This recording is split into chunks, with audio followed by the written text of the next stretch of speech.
Okay, so welcome to our last lecture of this class. And for me, I think it's the most important one, but it's kind of controversial and partially questionable. That I'm ready to answer any questions, stand for some of my conclusions, not all of them. So the title is Rebellious, Mourning, and Depressive Revolution. I would also add to this anxious solidarity. And what I'm trying to do is I'll try to concentrate more on those negative effects of solidarity and revolution, because we normally think that we normally concentrate on the positive sides of all of those phenomena, and like we want more of them. We want be happy together, and happiness is normally associated with solidarity, with being I mean, solidarity is normally associated with this positive effects, like happiness and being cheerful and all of this. The image is that we standing somewhere, all the humanity holding hands together, and all of us are happy individually and socially. So this is the ideal. And revolution, normally the idea of revolution is also associated uh, with the feeling of happiness and the feeling of us understanding each other perfectly and just being happy together. And what I wanted to do is to concentrate more on those negative effects like anxiety and maybe depression, just sadness and mourning, all of those negative processes and inner pain that we have, that we want to maybe get rid of after revolution, or some good changes that we want our society to progress into. But my thinking is here, I think it's more realistic that those negative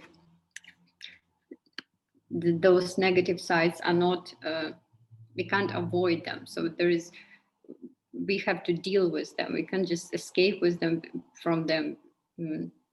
First of all, it's impossible, and my claim is that it's not only unnecessary, but maybe we have to work more with those negative effects, with the sadness, not with just heading towards social happiness and stuff. So this is my perspective. I will try to elaborate it. So I will start with the just claim that I will not prove here, because I'm talking about it all the time and in different papers and in different lectures, that what our society, maybe not Russian society that much, but Western society still exists under the repressive ideology of positivity, of the pursuit of happiness. And happiness is associated with health, with mental health, the state of being positive. You know, if you go to a psychologist, this is probably psychotherapist, this is probably the state of mind that they would want to bring you into. And we normally associate our own health, mental health, with this state, and this is state we're trying to maybe pursue. And it's quite, it is quite repressive for different reasons, because sadness and negative effects like depression and stress, for example, are stigmatized under it. They're perceived as sickness, as not abnormal state. And the voice of sadness is censored. No one would this is problematic for several reasons, because if you are unhealthy mentally, no one will listen to you. And you have to become healthy first, happy, which equalizes in our culture, in the Western culture, with happiness, and then you are allowed to talk. Then your voice is valuable. Then you start to do something. But what if you can't, right? What if you can't get to this healthy state, but at the same time, you're still supposed to be considered as your voice is still important, and it's maybe important to to point at this, at least. So what we exist, this is the assumption. I'm not proving it. I'm just going to build upon it today, and I will try to show how it works with sociality, so how this repressive positivity works with sociality and what is happening with sociality. This is, again, I'm showing you this quote. I know it's not the first time. I think I'm going to show it today only once. And this time I decided to add to the quotes that I will show you those smileys. So you will know if I agree. This is my reaction. If I agree with the quote or if I don't agree with the quote. So I don't like this quote, and I'm trying to this is what I'm trying to fight with, the statement that I don't like in Freud, or that statement that represents something that I don't like in Freud. And I'm trying to, will be trying to prove the opposite. So Freud, initially, this part of psychoanalysis that I don't like, they're trying to be critical about, is the understanding of a human. It's not only psychoanalysis, and it's not only influence of psychoanalysis, but it's like much larger perspective. It is embodied in this quote from Freud. So it suggests that humans, what they want is happiness, what they want is joy, and this is their main kind of drive. They want to feel pleasure, they want to be happy, this is their main aim, like main drive that pushes them in whatever they do. The other problematic part that comes with this statement, that this is who we are, that what we want, the main thing is to be happy and to feel pleasure. This is like what defines our life. The main problem, not the main, but one of the side effects, or the other idea that comes together with this, is that we are egoistic, narcissistic, because this is our happiness that we want, as Freud suggests here.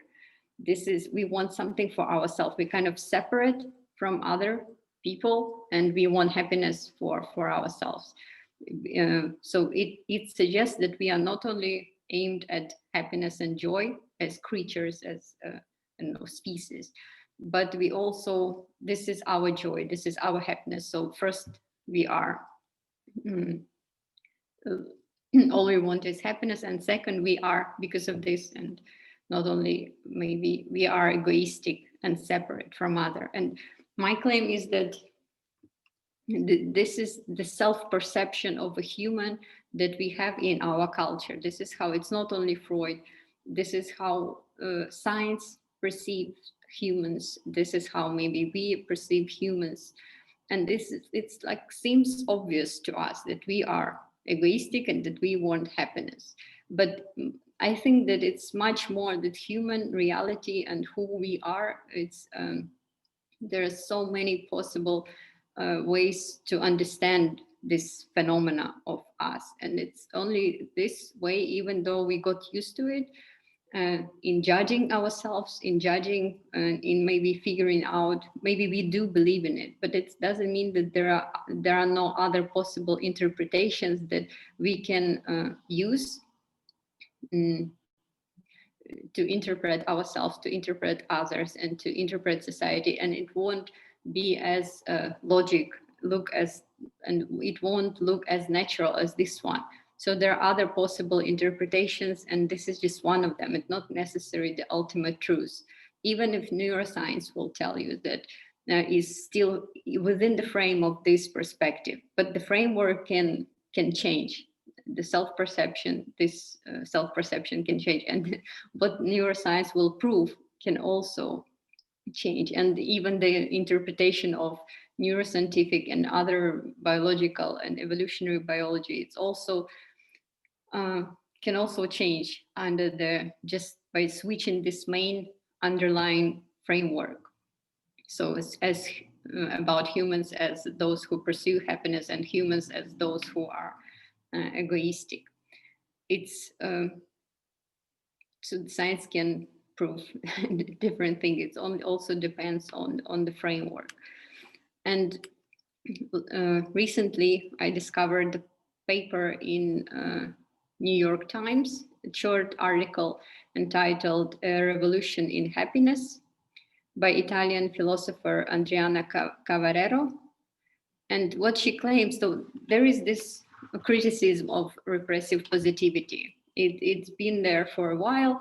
It started with Frankfurt School. I think the discourse, the critical theory actually, criticizes this positive, the ideology of repressive positivity. That they would criticize that the mainstream psychology, conventional psychology, as they are called in critical theory, that and maybe the mindset, common mindset that is concentrated on making turning humans into individuals, into happy individuals. There is the whole discourse. That's not only me that is criticizing it as repressive one, but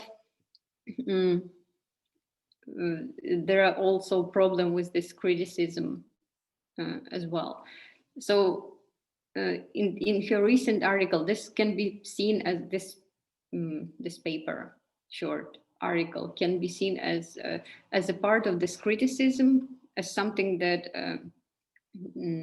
embodies the task of critical theory to criticize this pursuit of individual happiness. So she claims that it shouldn't be a goal. The individual happiness shouldn't be a goal, right? But instead, we should strive for happiness in society. So each of us collectively and politically would be happy together, not individually, but collectively. Otherwise, according to her, we can't be happy if we are only happy individually. The happiness is always collective. And this claim looks much better, of course, than just pursuit of individual happiness, pursuit of demanding from people to be happy and positive all the time. But what psychology demands and what capitalistic society demands. But I think, so as you see, I'm not happy about this quote too. I don't like it, because the other demand that we should, instead of pursuing happiness, we should be happy, try to be happy together and pursue this collective kind of happiness, is not much better. So it still suggests this perspective of a human that wants happiness. For Cavarero, she claims that it's good to be happy. Happiness is, she claims that everybody wants to be happy. So happiness is good, that she presupposes with this claim that we should be, instead of pursuing individual happiness, we should pursue collective happiness. She still thinks within the framework that humans strive for happiness. Humans want to be happy. They're initially egoistic. And then next step, what they have to do is kind of sacrifice their happiness, so they can attain the collective happiness, right? So it's still those humans who wants to be happy. They're still egoistic, but to be more realistic about their happiness, they have to sacrifice a bit of their individual happiness, or this pursuit of individual happiness, so they can be at the end, at last happy, right? It's still the egoistic human. It's still the one who is pursuing the individual happiness just to be happy individually, including you have to sacrifice it a bit to society and then become happy finally. So it's still pursuit of happiness. It's still egoistic human. And there is the problem. So positive psychology, the one that I don't like, which is conventional psychology, mainstream psychology, the opposite to critical one. It also suggests that there is even the different self-help books, this whole psychological ideology. It would also suggest you that the normal standard recommendation for how to become happy This is the popular recommendations, what you have to do, the manual. So in these manuals, in this list of recommendations, you will normally find that you need to take care of other people, right? To be happy, you need to be good, to do something good. So it's still somehow it includes care, but the way it frames this care, the problem is that it kind of doesn't, it still presupposes you individual as egoistic. You can't, it's kind of by demanding to care for others, but putting it, this demand, in a framework that this is because it will make you happy, it kind of doesn't let you to take care of others. Because after you read it, you read this recommendation and you do care about someone else, it's not care, because since now you're doing it to become happy. You do, and it's terrible. Yeah, what this perspective does, it doesn't see you as genuinely caring person. It doesn't see the sacrifice of your happiness as real sacrifice, because starting when you read this recommendation, whatever you do, wherever you are kind to others, you are doing it to become happy. You're still this egoistic person. You're still this separated from others, and you still want happiness. Just to get the happiness, you give some happiness. It's still this perspective that doesn't see something very important, that maybe you don't want happiness, right? That maybe you are not, you genuinely care about someone, not because you want to become happy. It just puts you back into this terrible framework. And this is the framework. And still, this is progressive thought, right? That let's not pursue individual happiness, let's pursue collective happiness. But there is still something wrong with it. It's not radical enough in overcoming something, just working still within this perspective of this understanding of human being. So this is why I don't like it. It's much better than Freud, who presupposes that we are just straightforward. We want humans, maybe not him, but humans want to have to be happy, and they are egoistic. This is better. Let's be happy together instead. But it's still not perfect. That's why I'm crying here. There's a smiling. So what else? Yeah, the problem with the criticism. So what Cavarero does, she can be. It can be said that she is partially defends, not partially. Maybe she criticizes within the framework of critical theory and critical psychology. Critical theory and critical psychology, and Freud and Marxists, those who combine Freud and Marx, psychoanalysis and Marx, they criticize mainstream psychology. They oppose themselves as they build their theory upon the critics of mainstream conventional psychologies, those that are, well, psychology as such. When we talk about psychology as psychological framework, this is what is the object of critics, what is their object of criticism. So my claim is that both, and it can be associated, the critical theory would be associated with pro-socialist left, right? And the conventional mainstream, the psychology as such, the psychology in contemporary society, it kind of serves this pro-capitalist neoliberals. And of course, for me, critical psychology, critical theory, something that is associated with left, is better, but it still has its own problems. And one of the problems is that both of them, mainstream psychology and critical psychology, they still coincide in, same as Cavarero, right? This logic, they still coincide in the pursuit of happiness. Even if neoliberal would promise you is aimed normally with all those counseling psychologists and the self-help books, they're aimed at individual happiness, individual satisfaction, or life success and stuff like that. So they aim to individual happiness, but with those left criticism, with critical theory, as critical psychology, they are criticizing the pursuit of individual happiness, but they still kind of under the spell of the pursuit of happiness, but just in this case, it's collective happiness. Happiness is still what they suggest humans want and supposed to have at the end, but this time it's collective happiness. So they're kind of positive psychologists, they might be called positive psychologists of society. They still within the framework of understanding human as egoistic, as pursuing happiness, maybe caring for others. It's not a caring human. Yeah, it's not someone who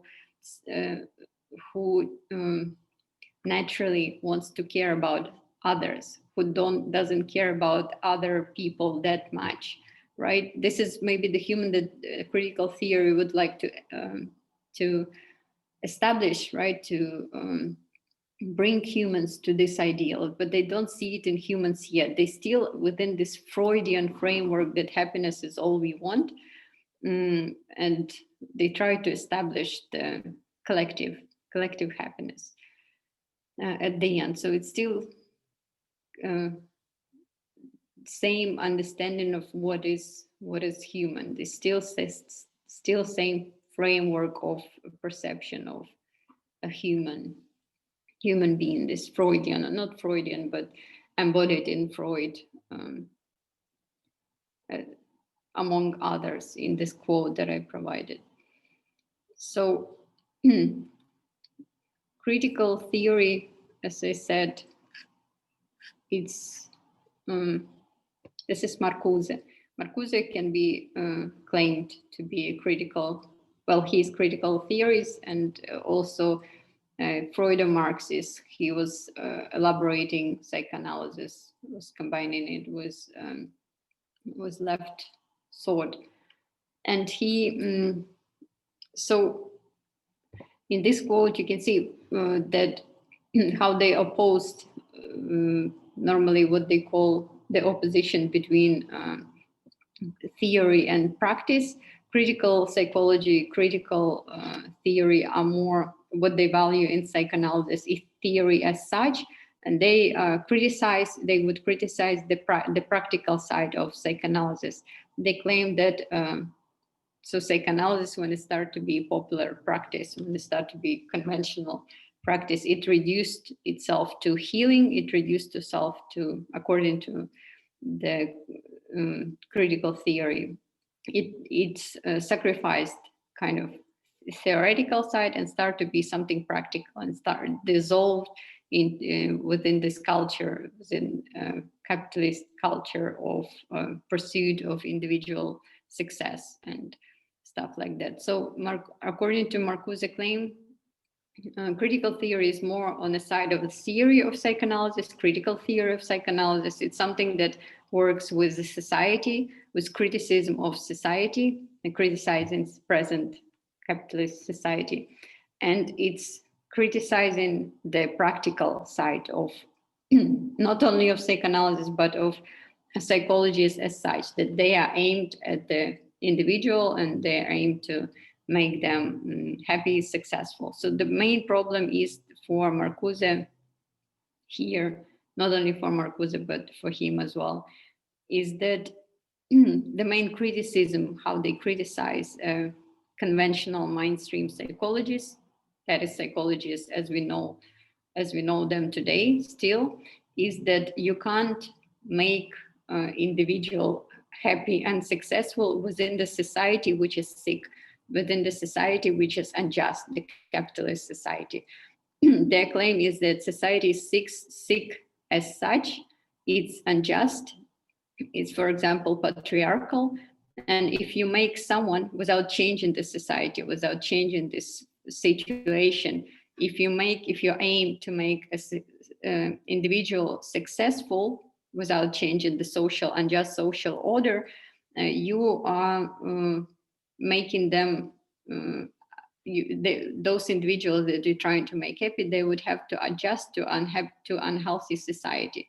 For example, if society is patriarchal and you're trying to make a woman successful and happy within patriarchal society, to be happy individually, she would have to adjust to this sick, unjust order, right, and be happy. Like, and then no, then this is still popular today. All of those different practical psychologists that would, of workshops that will open your inner female whatever powers, and so they, without just it suggests that so to be happy for within the patriarchal society, if you want to make women happy within this society, you will have to make her play by the rules of this unjust society. Like she will have to coincide with this with the notion of a woman, how it's defined in patriarchal society. She'll have to adjust herself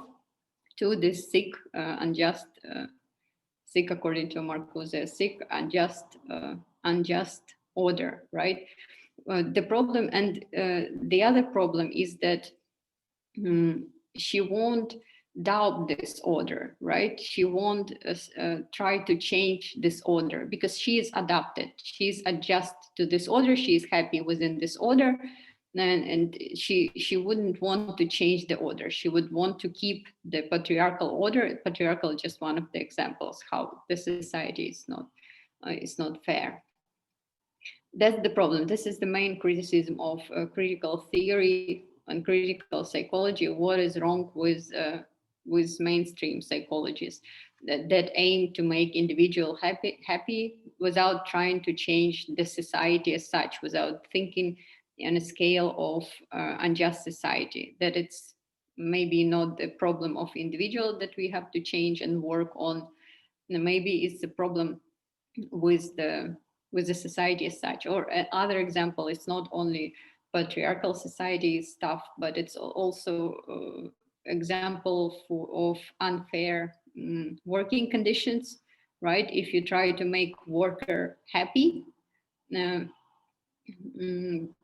but so you'll make, and his or her working conditions are unfair, you'll try to make them happy within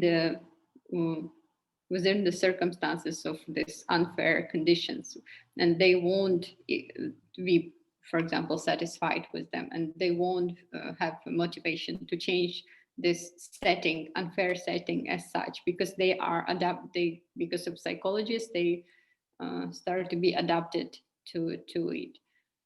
But it's not only about working conditions, it's about the larger scale economic system as such. So if you're happy, if psychologist was successful in making you successful and happy, then you are not interested in your surrender, kind of your the spirit of a rebel, the revolutionary spirit. And so this is how they see, this is why they criticize the mainstream psychology, that it is interested in preserving order, but just works individually with people, trying to make them happy, but at the same time adjusting them to this order. And the order, the social order, which is unjust, is preserved, right? Because people don't care about it, they only care about themselves being happy. And so for Marcuse, today this would mean that he's talking here about what would be the practice, right? The practical side of what would be the practical side of critical psychology and critical theory, this healing process. The healing process would not make people adapted to a just order, but on the contrary, and to be happy within this order. But on the contrary, to cure them would mean to make them rebel, to make them martyr, not to make them fit, but make them even kind of less happy, right? More dissatisfied, to reveal this revolutionary spirit. But, and the concept that I like is negative psychoanalysis. Yes, Vlad.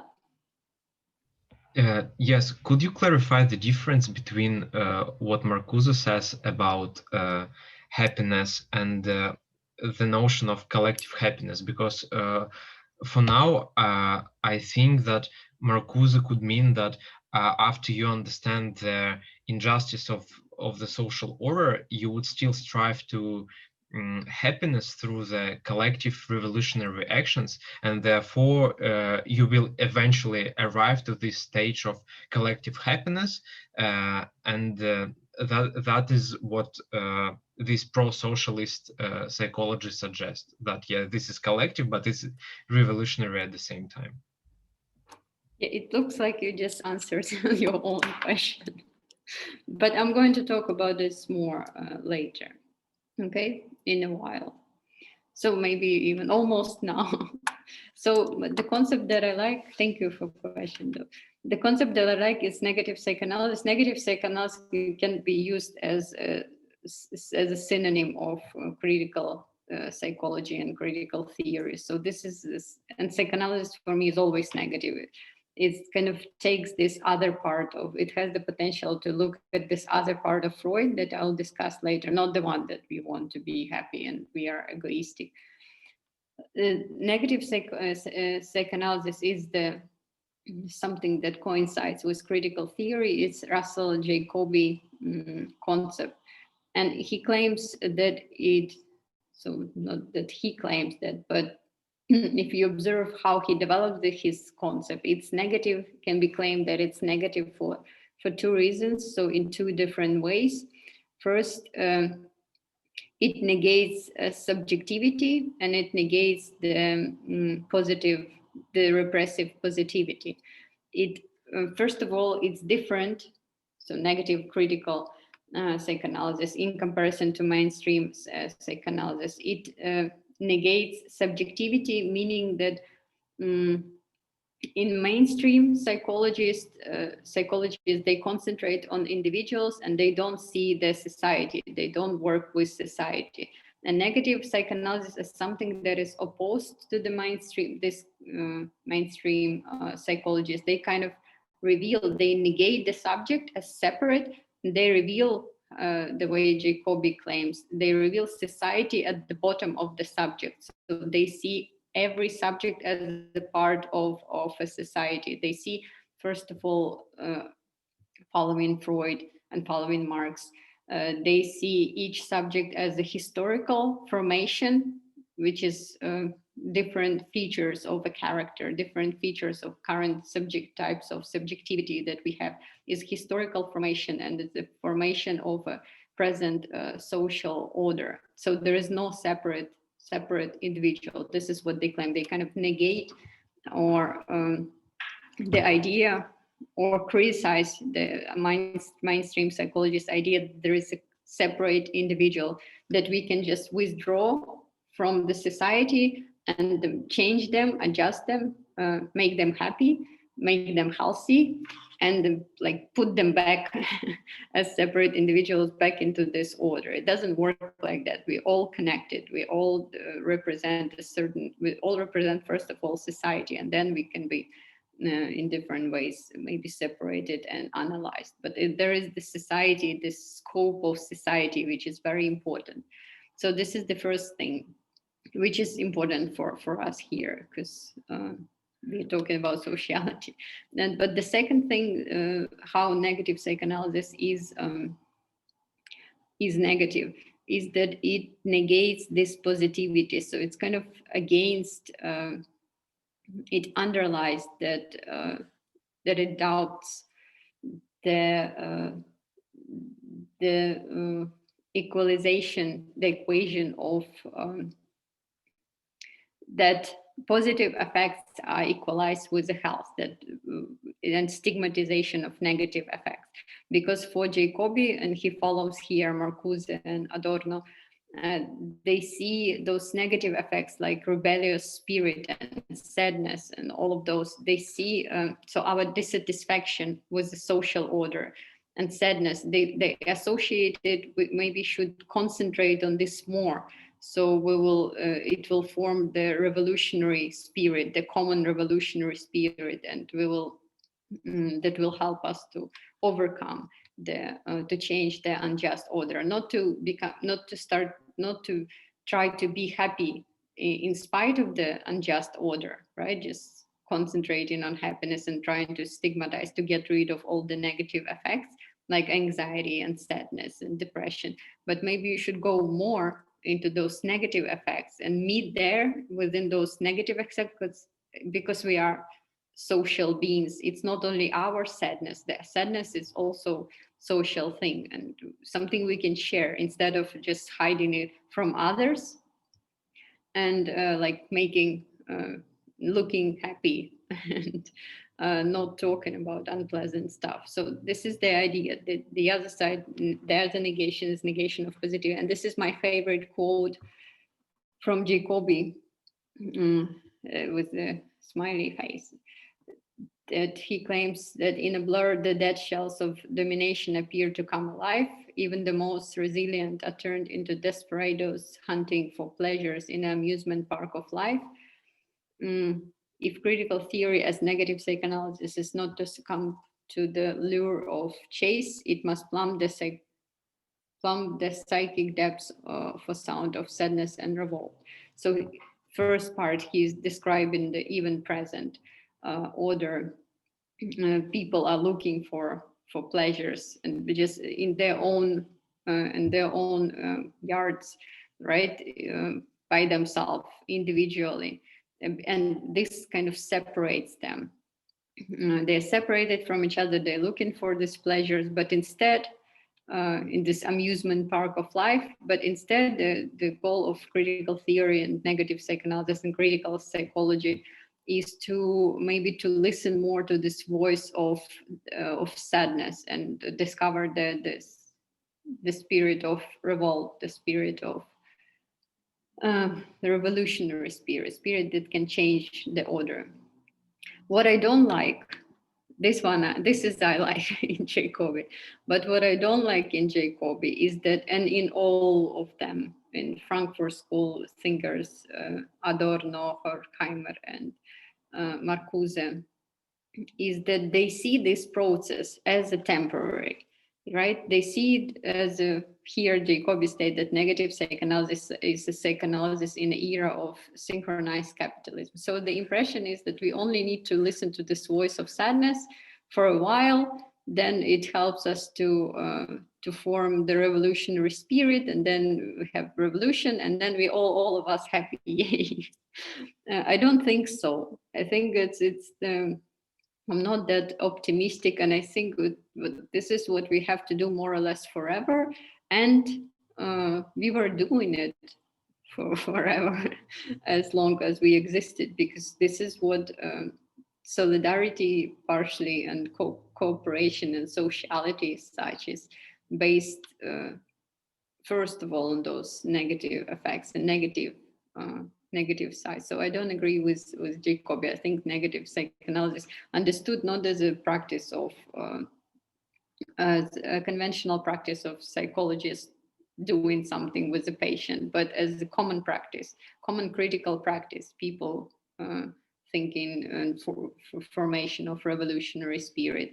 I think it's supposed to stay forever. So this negativity of positive effects and negativity of negation of separate subjectivity, I think it forever supposed to be and will be with us. So the critical theory, even though it recognizes the revolutionary potential and the importance, tries to unstigmatize negative effects like sadness, it still see it as a temporary measure, as we will suffer for a while and then we'll have happy future.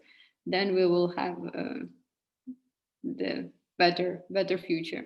And for this better future, we need to suffer a bit. And here, with this happy future, it coincides, unfortunately, with positive mainstream psychology, with psychology, it criticizes, it opposes itself. It kind of work with same principles, same Freudian perspective, not only Freudian, that we want happiness, but then we need to do something to suffer to attain this happiness. Still, this idea of heaven at the end, and heaven is imagined as we, all of us, are happy and in solidarity. But my claim is we can't be happy in solidarity, because happiness is sharing suffering. Solidarity, maybe you need to be even less happy than before you have solidarity. It's great work, and it actually takes it's actually a painful process. And this is, for me, is the goal of humanity, and not happiness.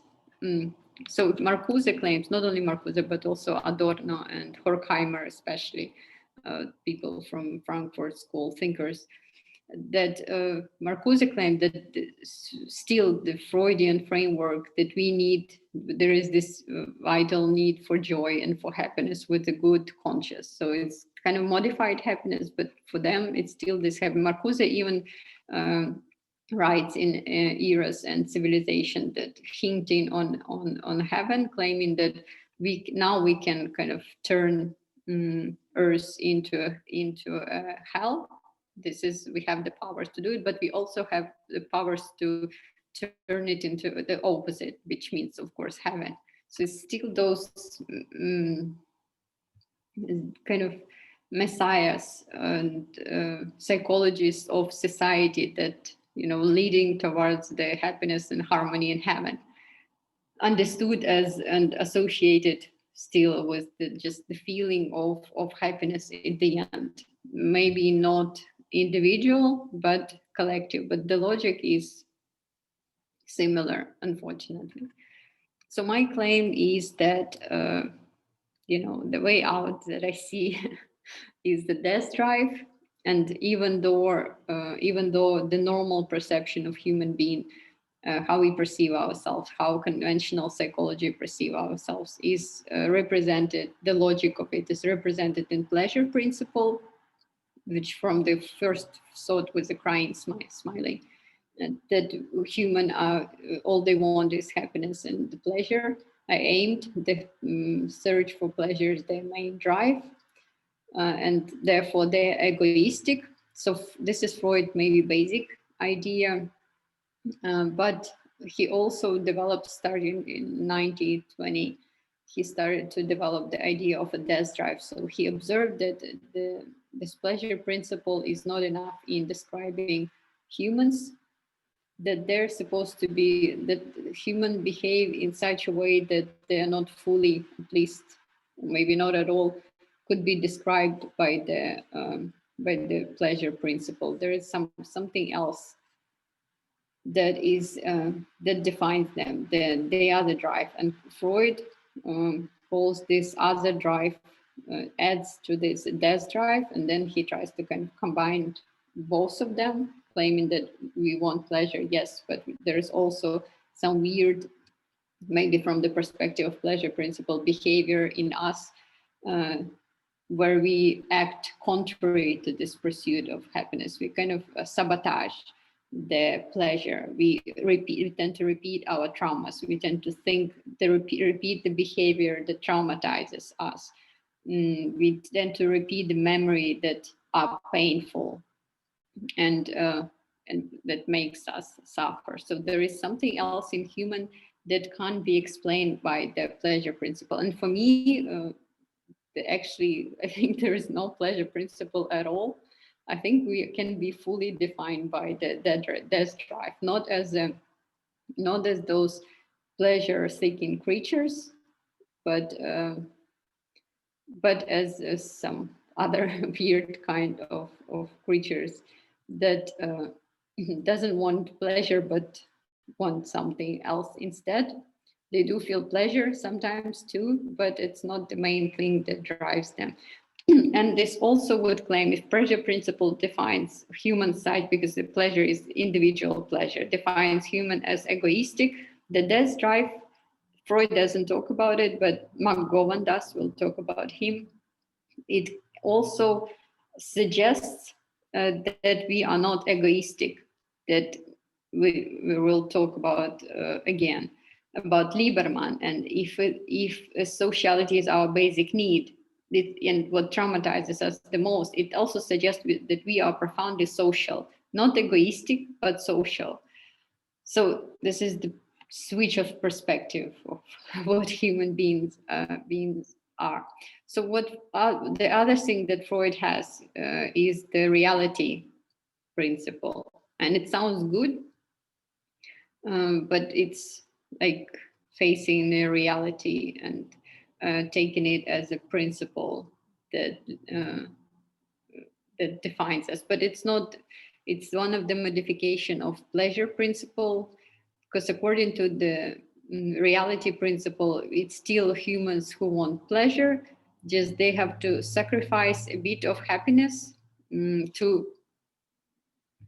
Okay, so reality principle is when there is a subject is egoistic, narcissistic, the subject wants pleasure, and this is the infant in the basic state of infant in Freud.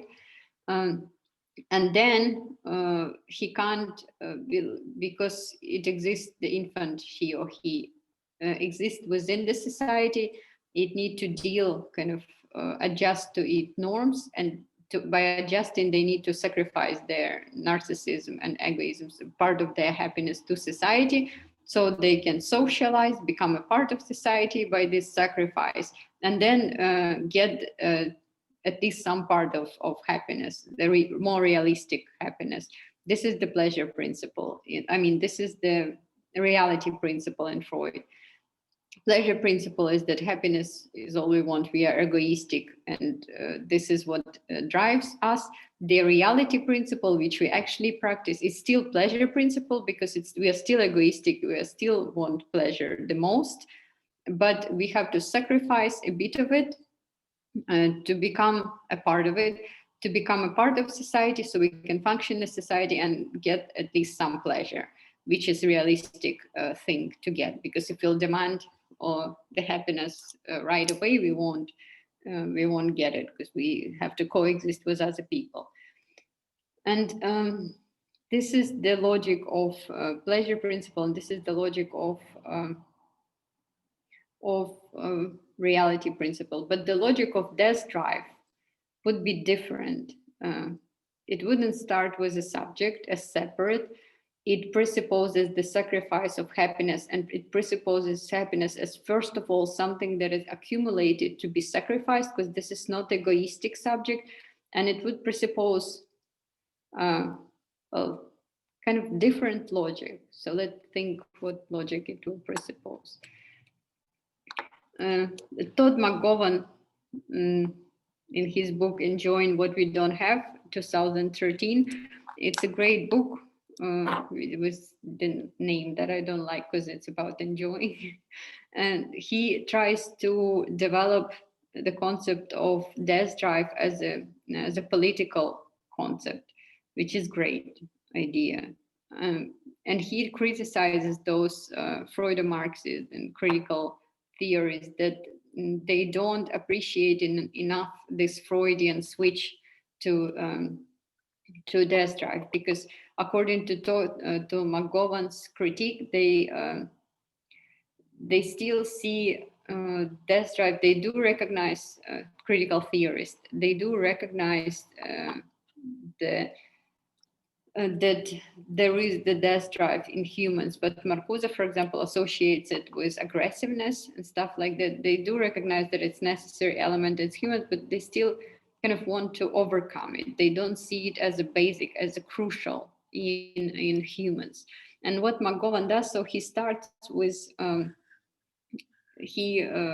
starts and elaborates his concept of a death drive as individual death drives. It's very similar. It's elaborated upon the Lacanian understanding of human as driven by a death drive. So in Lacan, the subject is initially traumatized. There is this initial lack, non-coincidence of a subject, of an individual, and subject starts as already traumatized subject, and then each trauma is just the repetition of the initial trauma that establishes a subject as such. So what McGowan does, he adds a bit, he adds the sociality to this. He claims that death drive emerges with subjectivity that is same as with Lacan. It's traumaticity, traumatic potential. So subject, appearance of subject is trauma, and later subject persists as actualization of this trauma. This he repeats from Lacan. As the subject enters into the social order and becomes social and speaking being by sacrificing a part of itself. And here it's a bit hard to get it for me. Because it's kind of still, although he talks of, he connects, he not only he see the death drive as a quality of individual, as the main drive in individual, which I agree with, but he's trying to see how it works also with the society.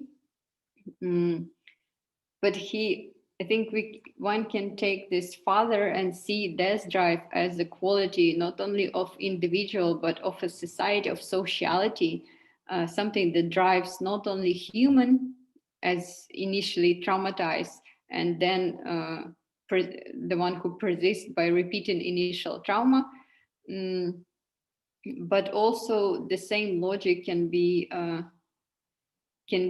used to interpret sociality as such. So McGowan kind of he switches this perspective. For him, if you think about it, his subject is doesn't strive for happiness, but he acts the subject because it's driven by a death drive. It's defined by a death drive.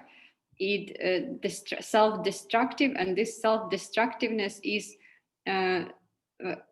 manifested in the fact that they sacrifice their happiness, they sabotage their happiness, sacrificing it to others. So it's different logic. You do accumulate happiness, but you only need it because you need to sabotage it, or to give it to someone, to sacrifice it for someone. So the sacrifice of yourself, or with this happiness that you accumulate, is the main drive, right? It's self-destructing drive. So you sacrifice yourself to humanity, and this is what human is. Within this perspective, it's not egoistic. It's kind of on the contrary. Or the other reading of this that your happiness is only kind of an alibi, right? That the rationalization of what is happening. You actually want to sacrifice yourself to others. You do sacrifice yourself to others, but then as an alibi, you present it as a rational behavior, as you just wanted to be happy, something like that. So it's a bit different logic in all of it. There is still happiness, there is still sacrifice to humanity, but it's not the same logic as in this initial Freudian idea that we want to be happy, and this is individual happiness. Here, subject is kind of already the part, it appears as the part of society, and it appears as self-sacrifice to society. And this is the dynamic of death drive. Yes, Vlad. Could you clarify what part of itself needs to be sacrificed to enter the social order, and what kind of happiness do you mean if it is impossible to be individually happy?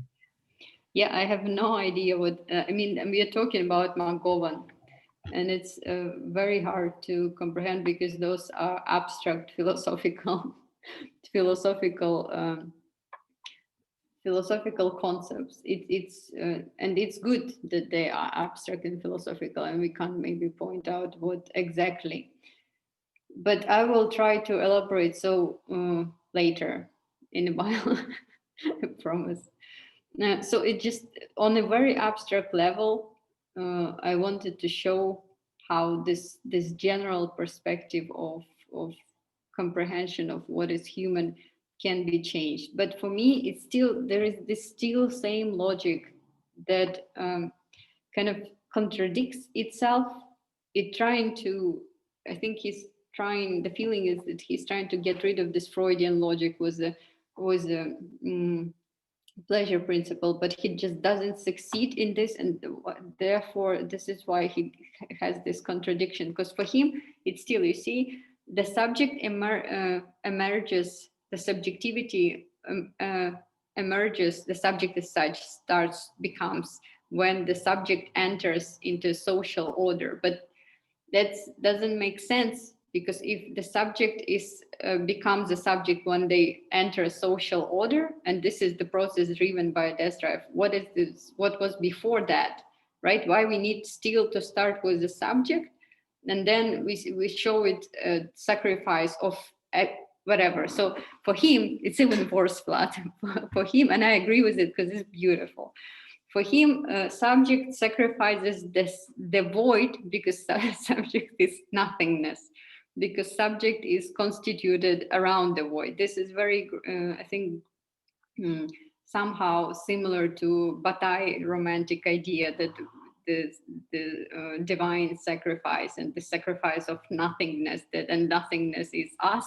So the whole play of abstract concept that turned out to be beautiful.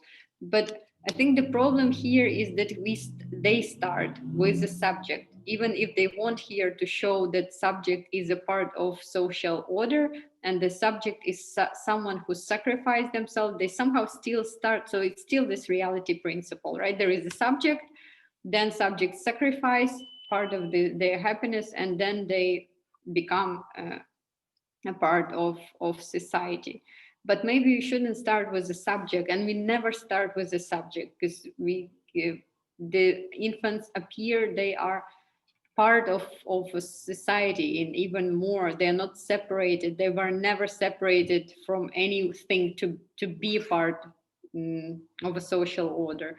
I will talk about it. So maybe we shouldn't start even in this with this the instance where someone is thought to be separated, right?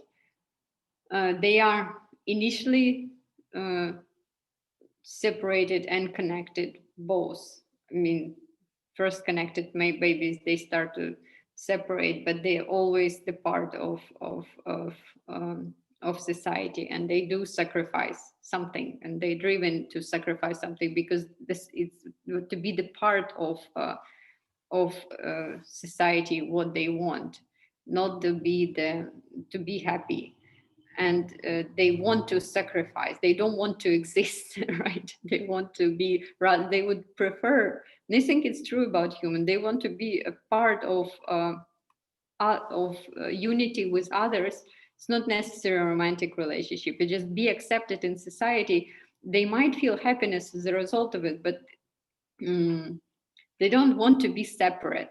They might feel happiness as a result of it, but they might not. They don't care that much. They don't want to be individually happy. No one wants that, if you think about it. It's kind of more like alibi to show, to protect ourselves, to show that we don't depend on others, but we do. I think if we have, we might associate it with happiness, but it's much deeper than just happiness, because I think we're ready to sacrifice any happiness if we are accepted wherever. So what I'm trying to elaborate is death drive as a constitutive property of sociality. It's too hard to explain. So death drive not only as maybe we should think of a death drive not only as an individual drive, but as a property of sociality as such, as something. So if we start with sociality, if we presuppose, like I do and McGowan does, that it's not pleasure principle, is death drive. But what if we'll add to this, that it starts on the level of sociality. This is the drive of sociality, of not only of individual, kind of, it's still the Lacanian psychoanalytic notion. Yes, we are all traumatized, we are all driven by the death drive, by this repetition of initial trauma, but what if we are not but we are still separate beings and separate individuals, and then we kind of come together and something is happening. But what if there's the different logic, and the death drive is first is sociality, society, and this is driven by a death drive kind of, and each of us, if we separate the subjects, they also will turn to be driven by the death drive, but not because but because sociality is driven by the death drive, and they as a part of it um, are also can be said to be driven by it, because we know that the basic pain is social pain. The basic pain for humans is social pain. The basic emotion is social emotion. I'll explain it maybe using attachment theory. It's again this quote. I know I really like it. Winnicott is one who with Bowlby, we were discussing Bowlby in this class and in other classes. So attachment theory is based, Bowlby and Winnicott develop attachment theory, and they actually start with criticizing Freud and this idea that infants are born as egoistic and narcissistic, and they just kind of use their mothers. They want some object of that bring them pleasure, so they try to see, and it's sexual somehow. So they try to think at least a baby as a part of this bond between mother and baby, and infant, not to think it as someone separate. And they claim that there is no such thing as a baby. Do you remember what this means? What it means? So baby, infant, yes. Baby is a part of mother? Somehow. Yeah, or mother is a part of baby, right? Because there is no mother as well without the baby. Yes, but it's true. So baby doesn't exist outside of this bond.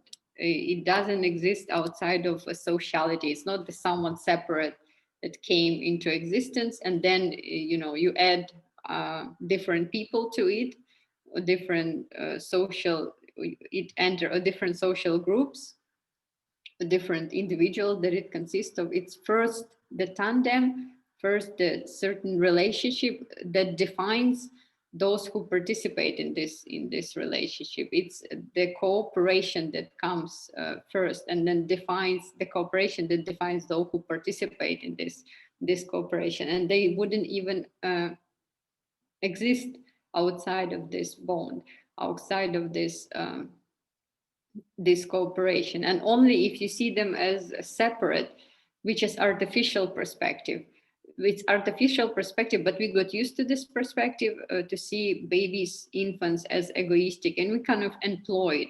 Within it, it is within this perspective, they can kind of reimagine that they can exist separately, although they can't, right? The infant wouldn't survive if it wouldn't be the part of this bond. But the other important part of attachment theory is that this bond, attachment bond, this is the attachment as such, right? Something that connects people. So this attachment, we'll talk about Lieberman in a while, is secured by negative effects. We feel terrible when we are away from someone who we are attached with. So it's kind of describe the same reality, but still through different perspectives. So if individuals are imagined to be separated, and the child is crying, right?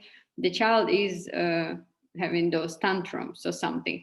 If we Freudian perspective, yeah, it's a separate being. It's narcissistic. It wants to satisfy its needs. It wants to be happy. It wants to possess mother. It's terrible, terrible perspective, right? But this is the perspective you more or less employ to describe infants. Because they look like but they are just crying, right? They want nothing. They just feel terrible. The other perspective, same reality, child is infant is crying, it having tantrums, but this perspective, attachment theory perspective, it gives you different interpretation of the same crying baby. It doesn't cry because it's narcissistic, it loves itself and it wants to satisfy its narcissistic egoistic needs. It's terrible separate person, but it's crying because it's not separate. It's crying because it doesn't want to exist separately, right? It doesn't know what it wants. It doesn't even know what it, it doesn't even have the self-reflection. It doesn't understand what is happening. And it only, if it stops crying when when mother comes and comforts them, because they feel that they feel more or less relaxed within this bond. So it's just maybe the despair of not willing to exist that manifests itself in this cry. Well, nothing is manifested in this cry, but it's nothing that the child is demand. But we can employ both of perspective, and both perspectives will describe the same reality and will do fine. And the thing is that was Winnicott and Bowlby were talking about those negative effects, that anxiety we feel, that this is the main thing that secures the bond, not happiness when we see something, but first of all, the happiness is not enough.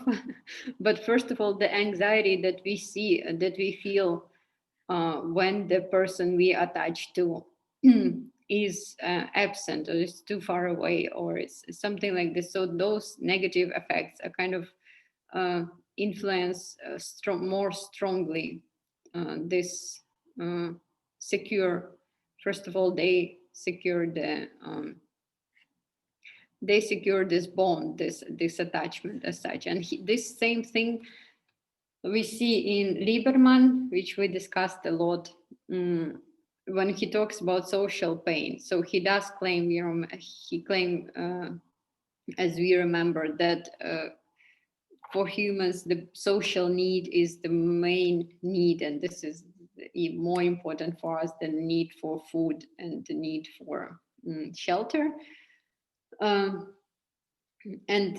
we know about it, and the mechanism of this need is social pain. But the problem with Lieberman, and I'm writing about it in introduction to his book in Russian, that the problem with Lieberman is still this perspective, like there is still separate individual and they have their needs, and need is the other, right? And if its need is not satisfied, is we secure the satisfaction of this need. We know that it has to be satisfied, and what drives the satisfaction is how we are driven towards the satisfaction is the pain. Pain is the main mechanism, and we need to feel this pain because this is what preserves the sociality. So it's kind of still, and it's very hard to employ different logic. Actually, it's hard to talk about the quality of sociality that defines it's hard to start with a bond. It's hard to start with attachment, with sociality, and then maybe talk about separate individuals. We got used too much to start with individuals, and even if we recognize that they are part of society, it's still, if you talk about individual and their needs, their separate brain and their separate their needs, they still turn out to be egoistic. But it can be said that the first sociality and something that connects us, and then it can be separated if we want. And this connection, this existence of this social body is secured by pain. It's actually pain driven. So what keeps us together actually hurts us, which is paradoxical, which is a bit different logic than normal logic. But even in Lieberman, in his popular book, you will find the idea that, since we understand that sociality is the basic need, we kind of need to learn the logic that we need to learn to to satisfy it, so it'll be more happy, it will hurt less. But my claim, maybe it's too radical, that we can never get rid of a pain, because the pain is what secures this this idea, what secures the unity, what secures the sociality, and kind of. So if it's the ability to feel social pain is what secures the sociality, we can't possibly get rid of this pain, right? Because it's the foundation of sociality, and it's kind of inevitable, maybe dark side of sociality, maybe something that we don't want to would prefer not to admit, but it exists there. And so maybe there is no, there is my claim. The sociality is driven by death drive and the painfulness of our interconnectedness with other. Like the problem is that we might have this idealized idea that we will get rid of pain by satisfying our social need, but we do feel connectedness with other only in a form of pain. You know, the feeling when you miss someone, when you don't have enough of them, even if they're next to you, right? So they are there, but it's still not enough. Or when, or the other thing is that when you are, when you care about someone, you know that you care, you know that you care because you can feel their pain, right? You can feel their sorrow. You can share their pain with them. So it's not only your pain, it's plus their pain. And same with if you care about your whatever, anything, country, people of your country, you will feel the same pain of what is, for example, happening with Navalny, right? And you know that you care because you feel this pain. It's kind of impossible to imagine even the other way to feel, to care about someone. So this care is sacrifice, is self-sacrifice, even if yourself doesn't exist. And maybe we do create ourselves to as imagine ourselves to be separate from others, just to sacrifice the part of us, to have what to sacrifice, to generate what to sacrifice to others, and pretend that we are egoistic and narcissistic to kind of to secure this process, to make it not maybe less painful, but not less painful, but at least something that we can, the pain that we can, to regulate the pain, right? To create maybe the level of the pain that we can sustain. And my claim is that maybe we shouldn't kind of strive for happiness, neither individual nor happiness of society. I don't think it's an option, considering that we are the main goal, the main drive is sociality. The others who are the most very important to us. It's impossible to be happy, right? Because when you take care of someone, you feel it, that you care of someone because you feel anxious without them, and because you can share their pain.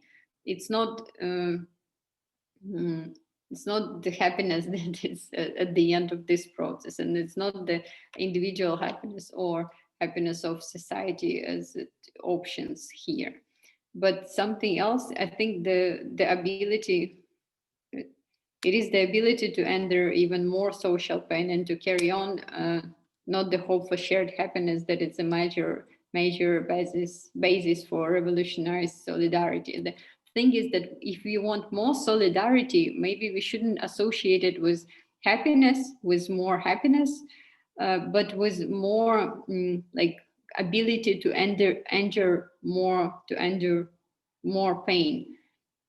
because more solidarity means more pain, meaning you're not avoiding other, but you are trying to be with others, to share something with others, to understand others. Maybe not to share their pain, but to try to understand, which is also a painful process, because to understand others is to understand their pain, right? Not to avoid this, not to tell them that you're unhealthy in your pain, go to a psychologist, be happy, you are toxic. This is the avoidance of other. This is the process of separation with others. But to truly feel the others in their tragedy, and each life is to a certain extent the tragedy, and to understand them is to understand this tragedy, and not to solve the problem. Is some problems are impossible to solve. So kind of solidarity is maybe more solidarity means more pain, not more happiness. That this might be the problem, and maybe it's not the reason why we shouldn't develop the solidarity, even if it takes more pain. That's my claim. And if you think about feminism, right? The idea is still, it also presupposes, or at least it's my perception, that it presupposes more happiness at the end, right? More equality, for example, more happiness, more just world, more happiness. But it's not necessary. So right things does not necessarily come with more happiness. Right things might come with more pain, and it doesn't mean that more sadness and more other stuff. It's more recognition maybe of tragicality of stuff, and it's not it's not always people don't always feel happy when the world is just. Sometimes they feel happy because the world is unjust, especially those who are on the top of a hierarchy. So it might take, on the contrary, practice in common sadness and sharing of sadness than expectation of happiness. And I think it's more realistic in a way. It might be also more happiness, I don't know, but I think I'm almost sure that it's going to take more sadness than more happiness to this project, maybe more of both of them.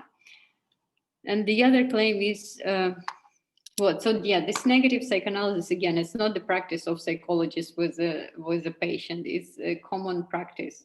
It's the common critical practice. I don't think it's the psychoanalysis of the way I see it. It's not psychoanalysis for the time of capitalism, and like in perfect future it won't exist. I think it's always with this negate to both of those negation, the negation of subject as separate, and negation or critique of positive, of concentration of positive effects, and stigmatization of negative effects. I think it's something for human beings as such, and maybe this depth of sadness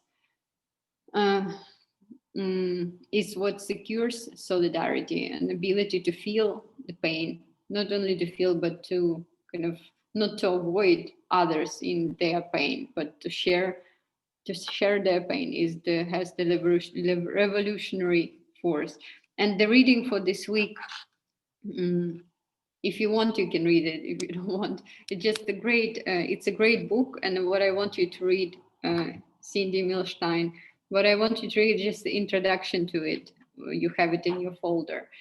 It's just a couple of pages, but it's great. So it's I do share with her this idea that when she see pain and mourning as something that can be transformed into a weapon, maybe in this revolutionary force, instead of us trying to get rid of it, like preparing ourselves to some happy revolution, as happy unity with others. Maybe we should actually use this as a force for revolutionary transformation, something that brings us together, something that is maybe mainstream psychology tries to take away from us and to stigmatize it, and to make us see ourselves as sick when we're suffering. But maybe in this suffering, when we use it and share it, recognize it and all its tragicality, it is actually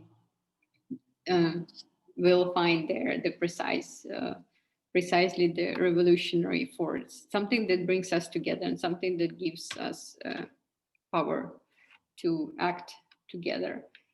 It's not the shared happiness. It's, first of all, it starts with the shared pain. But for her, you see that it's the goal is to, again, maybe not happiness, maybe not common happiness, but slightly less painful world. For me, it's like it's much more painful world, but at least I think my view is that we will be unhappy, we'll feel this pain as long as we are humans, as long as we are together, as long as we are social, and we are social by nature. And this is what secures us, and this is what is hard for us. But to be social, it comes with this pain. So my view is that unfortunately we'll feel this pain forever, pain of sociality, pain that constitutes us. But the only option we have is not to be happy individually or to be happy collectively. The option is we have how we use this pain. Either we're trying to escape it and try to be happy individually and fail in this, or we try to so the difference is how we use this pain, right?